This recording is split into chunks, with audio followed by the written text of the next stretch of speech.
Ladies and gentlemen, in the last 2 days, we have seen a well-calibrated attack on Sushant Singh Rajput's family by the Sonia Sena government and also the prime accused in the case, Riya Chakrabarti. रिया चक्रवर्ती को CBI ने clean chit दे दिया और सुशांत सिंह राजपूत के file को हमेशा हमेशा के लिए बंद कर दिया गया है। मार्च 2025 में सेंट्रल ब्यूरो ऑफ इन्वेस्टिगेशन यानी सीबीआई ने सुशांत सिंह राजपूत के मामले में अपना क्लोजर रिपोर्ट को सबमिट की और इस केस में किसी को भी दोषी नहीं पाया गया है। जी हाँ, सब के सब बेकसूर पाए गए हैं। लेकिन यह केस यहीं पे खत्म नहीं होती है। जब सीबीआई ने अपना क्लोजर रिपोर्ट को सबमिट की तब बीजेपी के एमएलए राम कदम जी ने जब सारा देश मांग कर रहा था कि वो केस सीबीआई को सौंपी जाए, उद्धव ठाकरे सरकार ने जानबूझ करके कोताही की।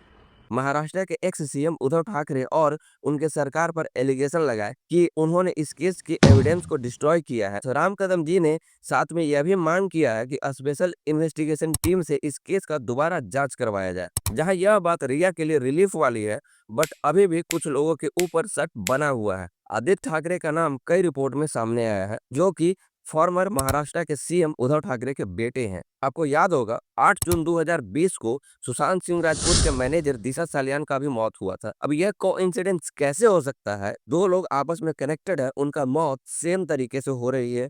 कई लोगों ने यह कॉन्स्पिरेसी थ्योरी बनाना स्टार्ट कर दिया कि दिशा सालियान एक पार्टी में गई थी जहां कई बड़े पॉलिटिशियन और बॉलीवुड एक्टर शामिल थे। वही कुछ ऐसा हुआ जिसे छुपाने की कोशिश की गई और दिशा ने किसी को अपनी बात बताने की कोशिश की तो उसके साथ ऐसा अनहोनी हो गया और कुछ दिनों के बाद सुशांत भी दुनिया को अलविदा कहा गया। दोस्तों, रिपोर्ट के मुताबिक जब सुशांत सर का मोबाइल चेक किया गया तो उसमें कई बड़े पॉलिटिशियन का भी नंबर था। तो शायद यह तो नहीं कि सुशांत सिंह राजपूत कुछ जान गए थे जिसे छुपाने के लिए उनकी हत्या कर दी गई है। और क्या सीबीआई ने जांच के नाम पर सिर्फ एक कवर अप ऑपरेशन तो नहीं करा? और क्या सच में दिशा सालियान और सुशांत सिंह राजपूत का मौत एक दूसरे से जुड़े हुए हैं? जहां इस केस के तहकीकात में 5 से 6 डिटेक्टिव लगने चाहिए थे, वहां इस केस को हमेशा हमेशा के लिए बंद कर दिया गया है। अब बस यही सवाल है कि क्या सुशांत और दिशा सिर्फ एक कोइंसिडेंस का हिस्सा बने या फिर एक गहरी कॉन्स्पिरेसी का हिस्सा बने जो अब धुंधली पड़ रही है। क्या सच में इस केस में कुछ ऐसा मिलेगा